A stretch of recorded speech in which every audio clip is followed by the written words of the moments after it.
마태복음 5장 4절. 우리 암송도 했던 말씀이죠. 팔복에 들어있는 말씀입니다.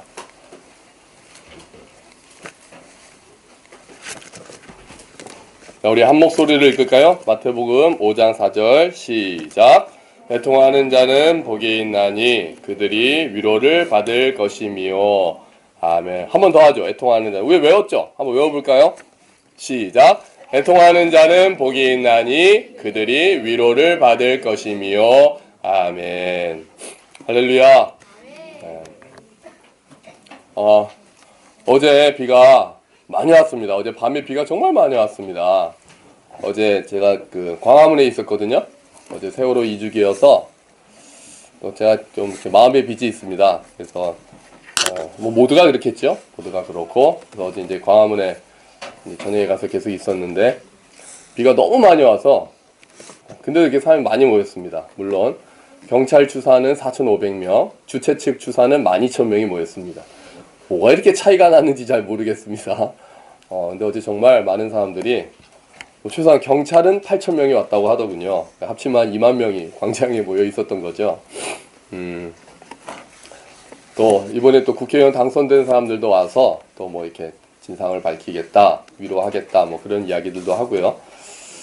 지지난주인가요? 제 아들, 큰아들 현우가 아빠 다음 주에 또 세월호 설교하실 거예요. 그러더라고요. 그래서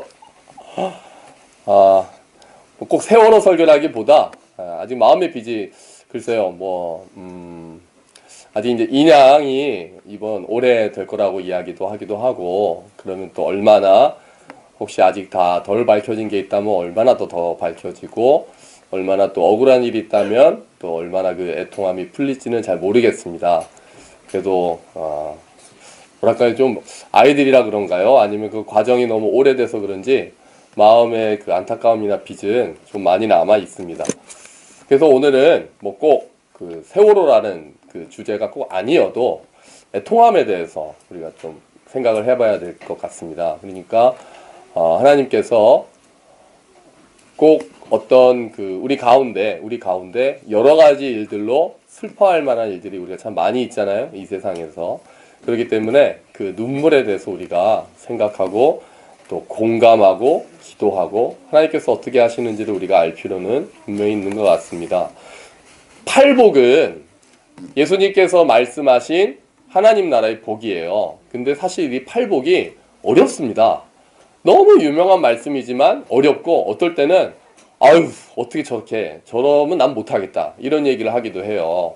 뭐 의를 위해서 핍박을 받아야 되고 뭐 온유해야 되고 뭐 화평케 하고 이런 것들이 너무 기준이 높기도 하고요. 특별히 이 두 번째잖아요. 애통하는 자는 복이 있나니 그들이 위로를 받을 것이며 팔복에 대해서 우리가 생각을 할 때 그럼 이제 이거를 우리가 어떻게 받아들이냐에 따라서 이제 그런 많은 의견들이 있는데 사실 한국 기독교에서 이 의견은 애통하는 자라는 뜻을 그럼 누가 애통하는 자입니까? 보통 어떻게 설교를 많이 하시냐 하면은 이건 영적인 의미다 이렇게 얘기를 합니다. 그러니까 심령이 가난한 자는 복이 있나니 그 첫 번째 있는 복이잖아요. 거기서 그냥 가난한 자가 아니라 물질적으로 가난한 자가 아니라 마음이 하나님 앞에서 겸손하고 가난한 사람.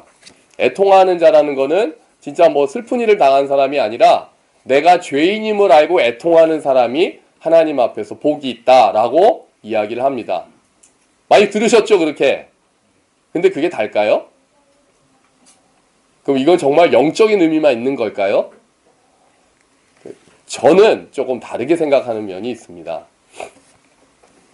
최소한 누가복음에는 똑같은 말씀이 심령이라는 말이 없습니다. 그냥 가난한 자에게 복이 있다라고 하시거든요. 저는 이 말씀들이 이 마태복음에 있는 팔복의 말씀이 꼭 죄를 그게 그러니까 틀리다는 건 당연히 아니고 당연히 그래서 애통하는 자는 복이 있다고 할 때 자기가 죄인인 걸 모르고 교만하고 지금 곧 최후의 심판이 있을 것인데 그런 거에 대해서 생각 안 하고 막 지금 이렇게 즐거워하는 사람에게는 화가 있을 것이다. 이렇게 이야기를 하는 거죠. 그런데 저는 이 말씀이 당시에 누구에게 들려졌나를 좀 생각해 보고 싶습니다. 예수님께서 무리를 보시고 산에 올라가 앉으시니 제자들이 나온지라 이렇게 시작을 합니다. 그러면 그때 예수님께 나와왔던 무리들은 과연 어떤 사람들이었습니까? 예수님께 나와서 예수님의 말씀을 들었던 사람들은 그 당시 사회에서 가난했던 사람들이었고, 억울함이 있었던 사람들이었고, 기득권층에 의해서 이렇게 율법 교사나 정치가들이나 제사장 그룹에 의해서 죄인들이라고, 또 율법 밖에 있는 사람들이라고 무시당하고 사회적으로 약하고 그런 사람들이 모였습니다. 한국도 마찬가지죠. 한국도 처음에 예수님을 믿었던 사람들은 물론 소수의 또 지식으로 처음에 받아들였던 양반들, 근데 양반들보다는 처음에 어떤 사람들이 받아들였습니까? 서자 출신들이 받아들였습니다. 그러니까 양반의 그 첩의 자식이어서 출세할 길이 막혀 있는 똑똑한 사람들이 많이 있었잖아요. 그 사람들이 기독교를 받아들이기 시작한 거죠. 왜요? 한이 있으니까. 그 다음에는요, 노비들이 받아들였죠. 또 여성들이 받아들였습니다. 똑같이 남자와 여자가 똑같다라고 하고 교육을 시켜주는 선교사님들이나 양반과 상놈과 천민의 구분이 없다. 그리스도 안에서는 그런 이야기들이 선포될 때 정말 그들은 복음으로 받아들였던 거죠. 마찬가지로 지금 처음에 예수님께서 오셨을 때 예수님의 말씀을 들으러 나온 사람들은 그 당시에 슬픔이 많은 자들, 가난한 사람들, 억울한 사람들, 이런 사람들이 많이 나와왔습니다. 뺏길 게 많은 사람들은 예수님 앞에 잘 나오질 않았습니다. 물론 니고데모처럼 자기가 어떤 사회적 위치가 있고 로마 백부장처럼 지위가 있고 부가 있는 사람 중에서도 진리를 찾고 영혼이 갈급한 사람은 당연히 나왔습니다. 네, 그런 사람들은 당연히 있고요. 근데 대부분은 자기가 이미 이 땅에서 많이 누리고 있는 사람들은 별로 나오지 않았습니다. 그 자리에서 어려운 사람들이 예수님 앞에 나와왔죠. 그래서 저는 이 말씀을 듣는 사람들이 그런 사람들이라고 가정하면 예수님께서는 저는 이렇게 말씀하신다고 생각을 합니다. 물론 아까 말씀드린 대로 내가 죄인임을 깨닫는 애통함도 맞지만 지금 슬퍼하는 자들, 지금 여러 가지 가슴에 아픈 일들을 당해서 안타까워하는 자들이 하나님 앞에, 예수님 앞에 나와왔을 때 너희에게 복이 있다, 이렇게 말씀하신다는 거죠. 꼭 영적으로 죄를 애통해야 하는 것뿐 아니라 슬픈 여러 가지 상황에 있는 사람들이 주님 앞에 나와왔을 때 그들에게 복이 있다 말씀하시는 겁니다. 왜요? 위로를 받을 것이기 때문입니다. 어떤 사람이 위로가 필요합니까? 육체의 연약함으로 주님 앞에 나오는 자들에게도 하나님께서 위로하시죠. 여러 가지 이별의 아픔을 겪은 사람들도 주님 앞에 나올 때 위로를 받을 것이라고 약속하시는 겁니다. 물질적인 가난 때문에 어려움을 당하는 사람들에게도 하나님께서, 예수 그리스도께서 위로하실 거라고 약속하시는 거죠. 상처받고 마음이 아픈 고통받는 자들도 위로하실 거라고 약속하시는 겁니다. 그건 또 때로는 부자고 사회적으로 높은 위치랑 관계없는 아픔도 있죠. 부자라고 안 아픕니까? 아니죠. 또 아무도 알 수 없는 각자가 가지고 있는 고통은 밖에서 보는 거랑은 다르게 내면의 고통도 있고 육체적인 연약함도 있고 관계가 깨어져서 아픈 사람들, 그 모든 애통함을 가지고 나오는 사람들을, 그게 꼭 영혼의 죄로 인한 고통이 아니다 하더라도 모든 아픔을 가지고 하나님께 나오는 자들, 어쩌면은 하나님 말씀대로 살지 못하는 애통함 때문에 나올 수도 있고 그냥 진짜 내가 힘들어서 나올 수도 있고, 그것이 어떤 애통인지를 따지기 이전에 애통하며 주님께로 모여든 자들에게는 예수 그리스도께서 위로하시겠다고 약속하시는 것입니다. 그래서 복이 있다라고 말씀하시는 거죠. 언제 그러면 위로하실까요? 언제 그 위로가 임할까요? 물론 첫 번째는 궁극적인 위로는 마지막 날 있을 겁니다. 그걸 우리가 천국의 소망이라고 이야기를 하죠. 우리 주보에 보시면 마지막 날이 어떨지, 천국은 도대체 어떤 곳인지에 대해서 이야기가 있습니다. 요한계시록 21장 3절 4절 말씀 우리 한번 같이 읽어보죠. 시작. 그때 나는 보좌에서 큰 음성이 울려 나오는 것을 들었습니다. 보아라, 하나님의 집이 사람들 가운데 있다. 하나님이 그들과 함께 계실 것이요, 그들은 하나님의 백성이 될 것이다. 하나님이 친히 그들과 함께 계시고 그들의 눈에서 모든 눈물을 닦아주실 것이니 다시는 죽음이 없고 슬픔도 울부짖음도 고통도 없을 것이다. 이전 것들이 다 사라져 버렸기 때문이다. 아멘. 천국, 새하늘과 새 땅은 이런 곳이죠. 눈물이 없고 고통이 없고 슬픔이 없고 울부짖음도 없는 곳. 하나님께서 모든 눈물을 닦아주시는 곳. 우리의 육체의 연약함도 회복되고 관계가 깨어진 것들도 회복되고 물질적인 어려움 때문에 슬퍼하는 그 눈물도 닦아주시는 모든 눈물이 닦아지는 곳이 새하늘과 새 땅 그리고 완성되는 새 예루살렘입니다. 그때 우리의 모든 것들은 위로를 받을 것입니다. 지금 육체가 연약해서 힘들어하는 분들, 질병 가운데서 고통받는 분들, 당연히 그날 또 여러 가지 미치지 못해서 어떤 기준에 미치지 못하고 사회적으로나 육체적으로나 관계적으로나 하나님의 축복을 누리지 못하고 힘들어하는 분들, 당연히 그날 하나님 앞에 섰을 때는 회복될 것입니다. 하나님께서 위로하시고 눈물을 닦아주시죠. 믿습니다. 그런데 그날만 위로가 있을까요? 그렇지 않습니다. 하나님께서는 예수님께서 이 땅에 오신 것은 양으로 생명을 얻게 하고 더 풍성히 얻게 하려고 오셨기 때문에 이 땅에서 우리는 그 하나님 나라를 미리 맛보며 살 수 있습니다. 아니요, 그 하나님 나라를, 하나님 나라의 안식, 하나님께서 주시는 위로를 이 땅에서 맛보면서 사는 것이 하나님께서 우리에게 원하시는 삶이고 우리를 부르신 삶이기도 합니다. 그러면 이 땅에서는 지금 이곳에서는 우리는 어떻게 위로를 받겠습니까? 누구한테서 우리가 위로를 받을까요? 첫 번째는 성령 하나님이십니다. 우리 주보 다시 보시면 요한복음 14장 16절 있죠. 우리 한번 같이 읽어볼까요? 시작. 내가 아버지께 구하겠다. 그리하면 아버지께서 다른 보혜사를 너희에게 보내셔서 영원히 너희와 함께 계시게 하실 것이다. 아멘. 우리 아이들이 보면 어려운 단어가 하나 있죠? 뭐죠? 얘 뭐야? 뭐야? 뭐 보이사? 아, 보혜사. 자, 보혜사가 무슨 뜻입니까? 보혜사. 한문으로 쓰면 이렇습니다. 보혜사. 무슨 뜻이죠? 은혜를 돕는 자. 이게 원래 헬라어로는 원래 이런 단어입니다. 파라클레이토스. 이 말을 그대로 직역을 한다면은 이런 뜻이 됩니다. 옆에서 돕는 자. 영어로 그래서 이 파라클레이토스라는 단어를 영어로 번역을 할 때 보통 카운셀러라고 번역을 합니다. 상담자 또는 컴포터. 뭡니까? 위로자라고 번역을 합니다. 그러니까 성령님의 역할이 뭐냐? 옆에서 도우시는 거죠. 변호인으로 번역할 때도 있습니다. 옆에서 어려움을 들어주시고 상담해 주시고 위로하시는 역할이 성령님께서 우리에게 하신다는 뜻이죠.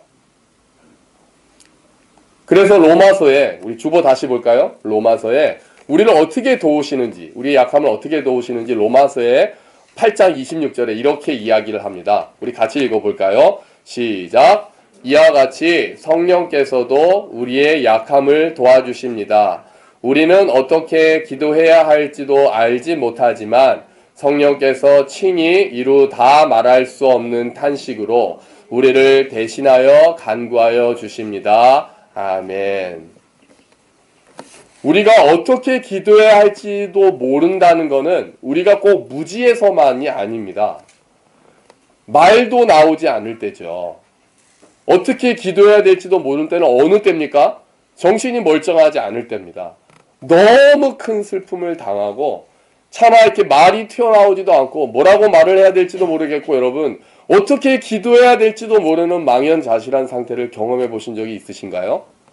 진짜 그냥 정신이 그냥 멍해지고 뭐라고 해야 될지도 모를 때 성령 하나님께서 탄식하시면서 우리를 위해서 대신 간구하신다는 겁니다.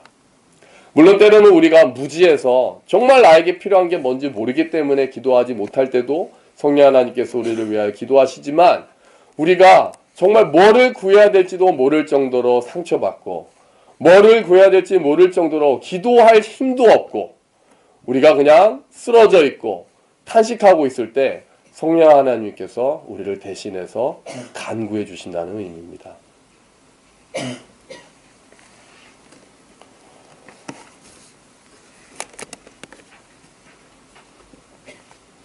그렇게 애통하는 자에게 성령 하나님의 위로가 있습니다. 애통하지 않는 자는 알 수 없는 위로가 애통하는 자에게만 임하는 위로가 분명히 있는 것 같습니다. 하나님의 은혜를 죄가 더한 곳에 은혜가 넘치듯이 애통하며 나아갈 때 주시는 은혜는 그러지 않은 사람은 알 수 없는 하나님의 은혜를 경험하게 됩니다. 아파보지 않은 사람은 알 수 없는 은혜가 있다는 거죠. 복을 받기 위해서, 위로의 복을 받기 위해서 우리가 애통해야 된다, 이렇게 역으로 이야기를 할 수는 없습니다. 하지만 애통함 가운데 있는 자가 그 애통함을 가지고 하나님 앞에 나아올 때만 경험할 수 있는 하나님의 적셔주시는 은혜를 알 수 있다는 겁니다. 눈물 흘리지 않는 자는 알 수 없는 하나님의 은혜. 정말 가장 밑바닥에 있을 때 정말 그때도 나와 함께 하시는 하나님의 은혜를 알 수 있을 때가 있다는 거죠. 그건 어떻게 설명으로는 말씀을 못 드리겠습니다. 그냥 경험한 사람들끼리는 이야기할 수 있습니다. 정말 아무도 날 도와줄 수 없고 그 누구도 나에게 도움이 될 수 없는 그 상황에 정말 하나님께만 나아가서 이야기하기도 어려운 이야기들을 그냥 쏟아놓으면서 눈물을 흘릴 때 하나님께서 어루만지시면서 사랑하는 내 아들아, 사랑하는 내 딸아, 내가 너의 아픔을 안다. 내가 너의 슬픔을 안다. 그렇게 말씀하실 때 우리 가슴에 밀려 들어오는 위로함과 하나님의 은혜에 대한 감사함은 그냥은 알 수 없는 은혜죠. 그래서 그런 자들은 더 하나님께 더 깊이 잠기게 됩니다. 고통을 통해서만, 슬픔을 통해서만 알 수 있는 하나님의 은혜가 있다는 거죠.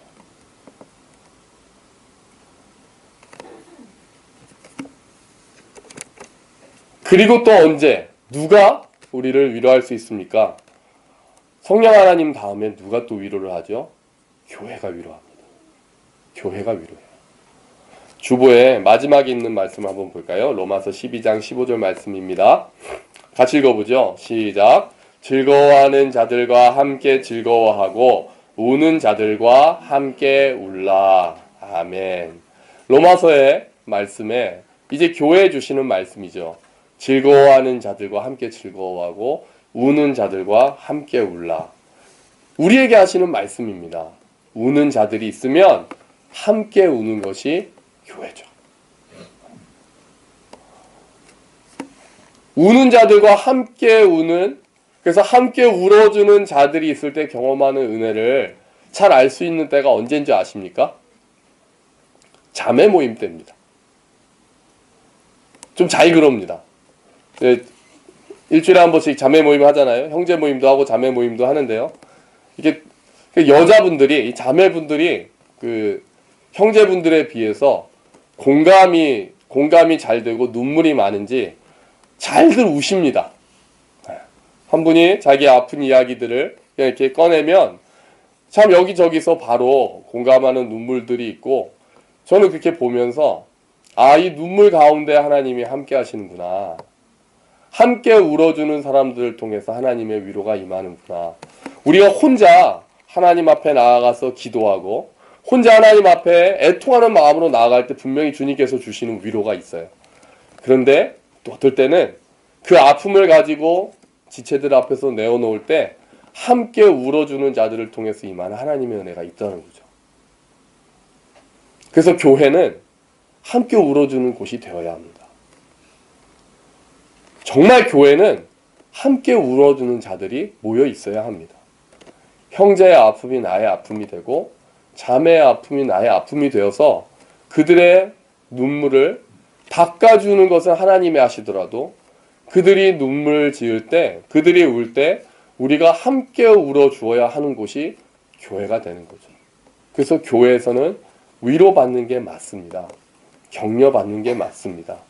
어떤 문제가 해결되기 이전에 내 마음을 알아주고 공감해주고 함께 기도하는 자들이 있으면 그곳이 하나님께서 임하시는 곳이 되는 거죠. 여러분, 우리 교회는 함께 울어주는 교회가 되고 있나요? 그러면 우리가 함께 울어줘야 되는 이웃은 어떤 사람들입니까? 당연히 처음에는 지체들이죠. 그래서 위로받기 위해서는 먼저 내 아픔을 내어놓을 수 있는 교회가 되어야 합니다. 제가 교회는 한 몸이라고 강조하는 이유 중에 하나는 그러지 않고는 경험할 수 없는 하나님의 은혜가 있기 때문에 그렇습니다.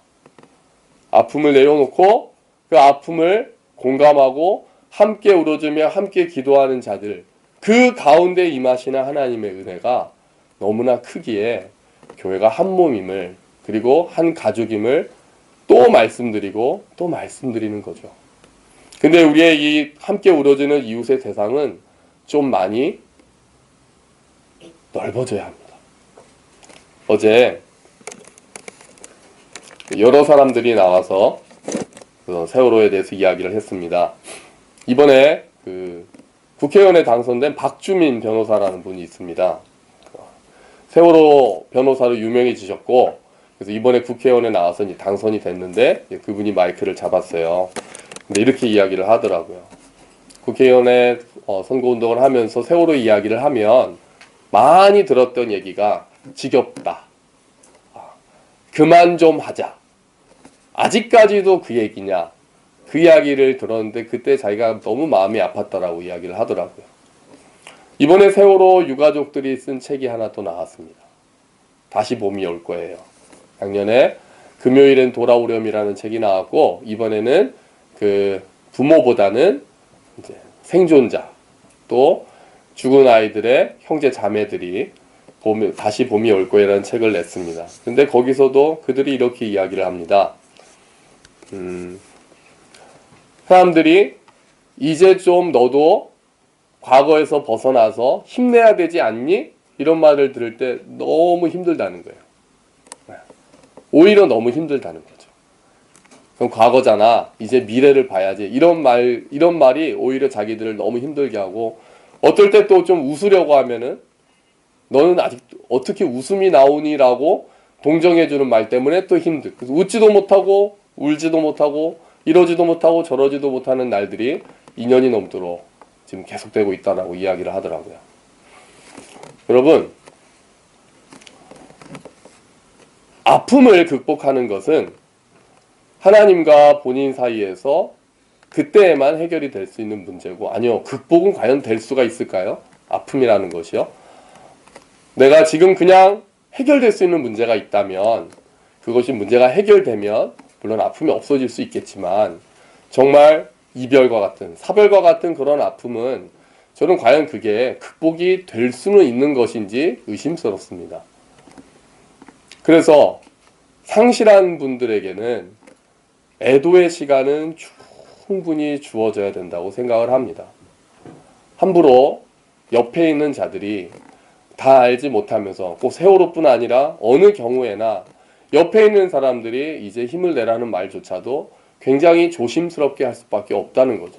우리가 할 수 있는 것은 그냥 옆에 있고 기다려주고 들어주는 것, 그리고 또는 함께 울어주는 것밖에는 우리가 할 수 있는 것이 없다고 생각합니다.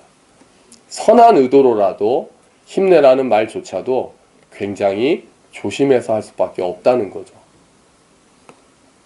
우리는 너무 쉽게 다른 사람들의 아픔에 대해서 쉽게 생각을 할 때가 많습니다.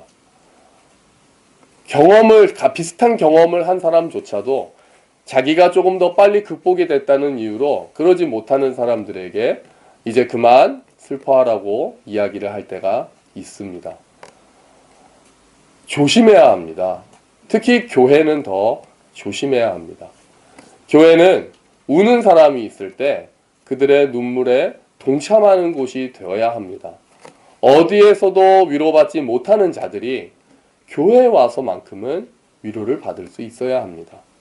마음껏 울 수 있는 곳이 저는 교회가 되어야 된다고 생각을 합니다. 성경에는 슬픔이 참 많습니다. 애가서도 있죠.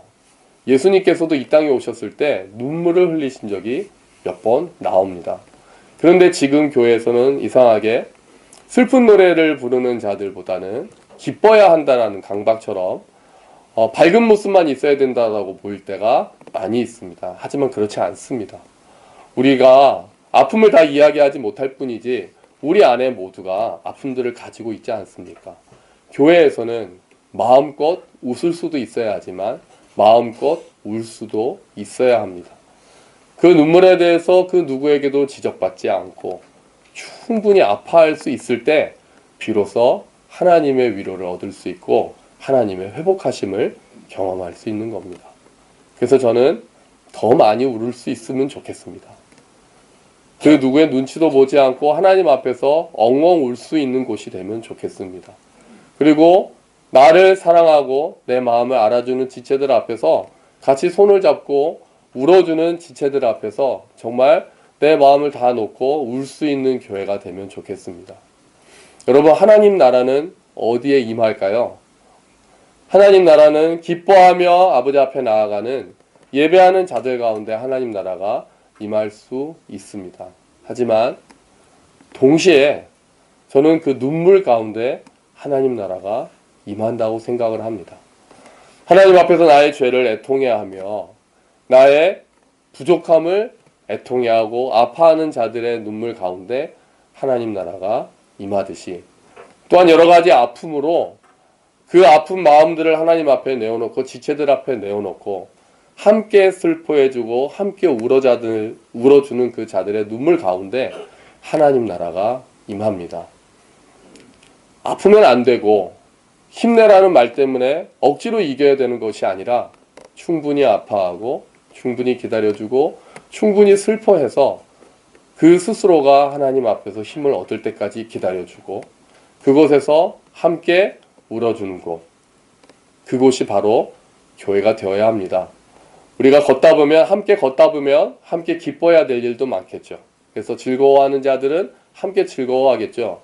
그런데 울어주는 자가 있을 때는, 우는 자가 있을 때는 함께 걸으면서 또한 함께 울 수밖에 없지 않겠습니까? 근데 그렇게 울 때 그곳이 하나님의 나라가 되는 것입니다. 여러분을 위해서 울어주는 자가 있습니다. 지금도 탄식하시며 우리를 위해서 기도하시는 성령 하나님이 계십니다. 지금도 하나님 우편에서 우리를 위해서 중보하시는 예수 그리스도가 계십니다.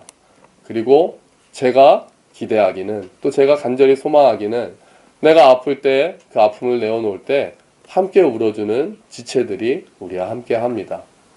이제 교회는 또한 나는 함께 울어주는 자가 되고 있는가를 생각해야 합니다.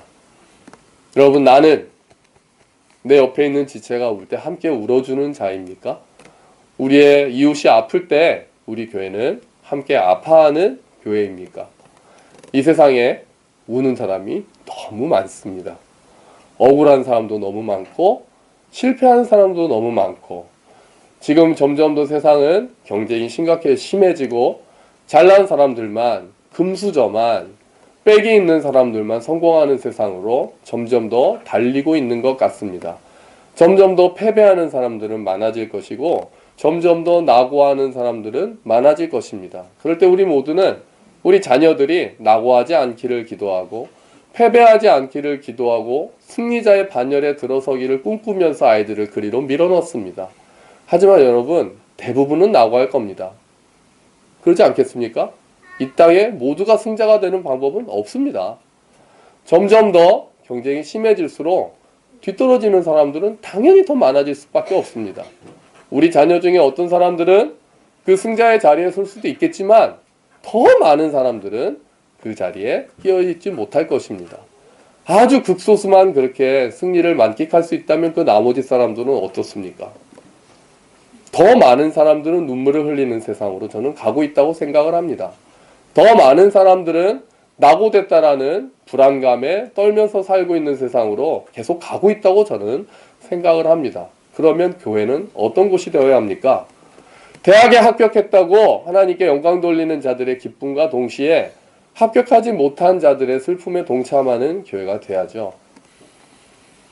성공하고 돈을 벌고 병이 낫고 학교를 가고 잘 사는 것으로 복받았다라고 축하해 주는 것도 기쁜 일이지만, 그렇지 않더라도 대학을 떨어졌더라도 병이 낫지 않더라도 사업이 성공하지 않더라도 위로받고, 그래도 하나님의 자녀임을 기뻐하고 이 땅에서도 함께 하시는 하나님의 위로를 경험하고, 정말 그날 최후의 그 새하늘과 새 땅에는 정말 회복된 모습으로 눈물도 없고 슬픔도 없는 그 날이 올 것이라는 소망을 서로 나누는 곳이 교회가 되어야 되지 않겠습니까?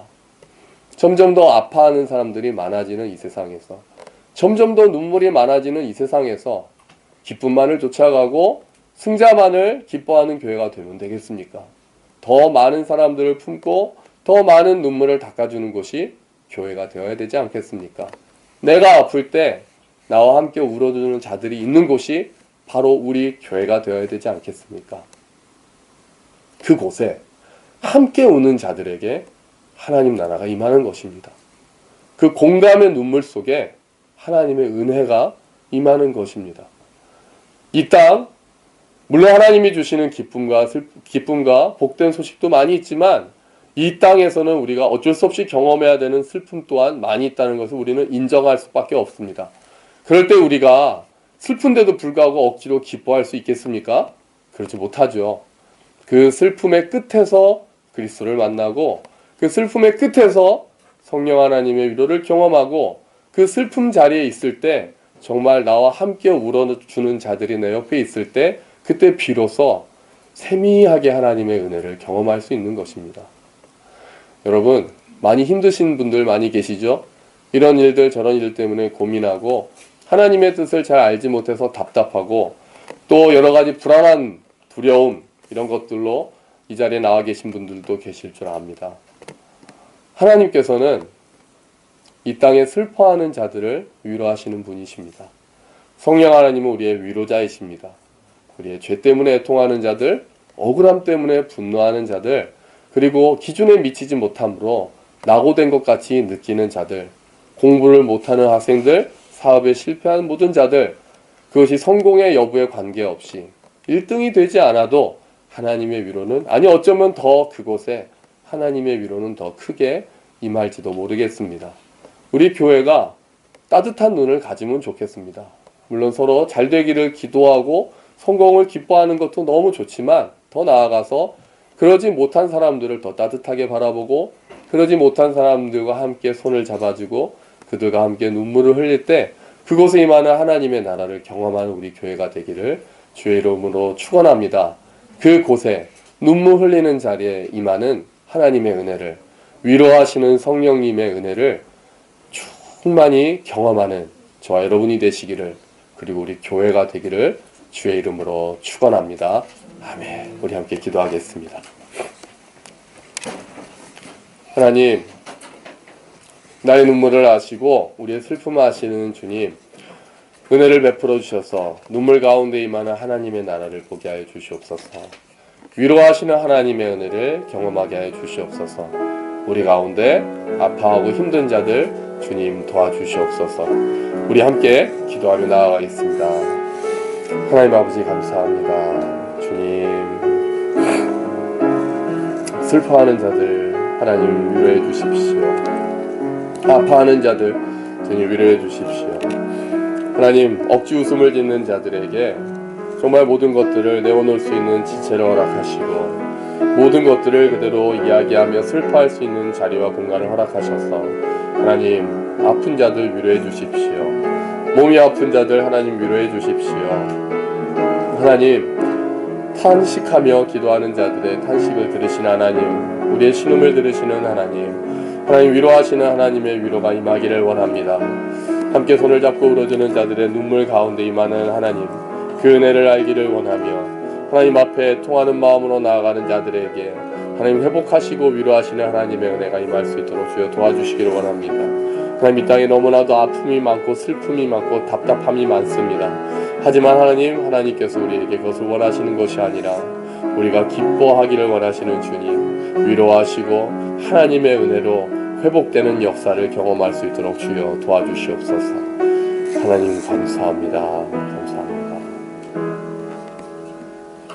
하나님 아버지, 세상은 성공한 사람들을 축하하기에 바쁘고 낙오된 사람들, 뒤처진 사람들, 아파하는 자들을 돌아보는 데는 많이 인색합니다. 주님, 때로는 교회조차도 성공하게 하시는 하나님, 만사형통하게 하시는 하나님만 이야기를 하면서 역설적으로 그러지 못한 자들에 대해서 따뜻한 눈을 두지 못할 때가 많습니다. 때로는 잊어버릴 때도 많습니다. 하지만 주님, 애통하는 자에게 임하는 복을 우리가 또한 알기를 원합니다. 대부분의 우리 많은 사람들은 이 땅에서 애통할 수밖에 없음을 고백합니다. 나의 부족함 때문에, 또 여러 가지 상황 때문에, 무엇보다도 하나님의 뜻에서 멀어져서 뒤틀려 있는 이 세상의 많은 구조들 때문에 우리 모든 사람들은 이 땅에서 연약한 몸으로 인해, 물질적인 가난으로 인해, 깨어진 관계로 인해 상처받고 슬퍼하고 아파합니다. 주님, 그때 애통하며 주님 앞에 나아올 때 위로하시는 하나님의 은혜를 경험하게 주님 도와주시옵소서. 위로하시는 성령 하나님의 은혜, 우리를 대신해서 탄식하며 간구하시는 하나님의 은혜를 우리가 경험할 수 있도록 주님 도와주시옵소서. 우리 교회가 눈물을 흘릴 수 있는 교회가 되기를 원합니다.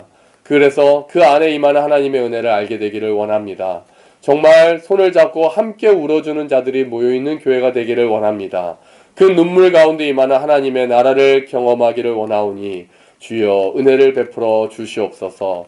정말 마지막 새하늘과 새 땅에서 우리의 눈물을 닦아주시고 우리를 회복시키실 하나님을 소망합니다. 이 땅에서 그 하나님의 나라를 맛볼 수 있게 도와주시고 함께 걷는 지체들을 허락하셨으니 함께 울며 또 때로는 함께 웃으며 이 손을 잡고 함께 하나님께 나아가는 기쁨의 교회, 회복의 교회가 될 수 있도록 주님 은혜를 더하여 주시옵소서.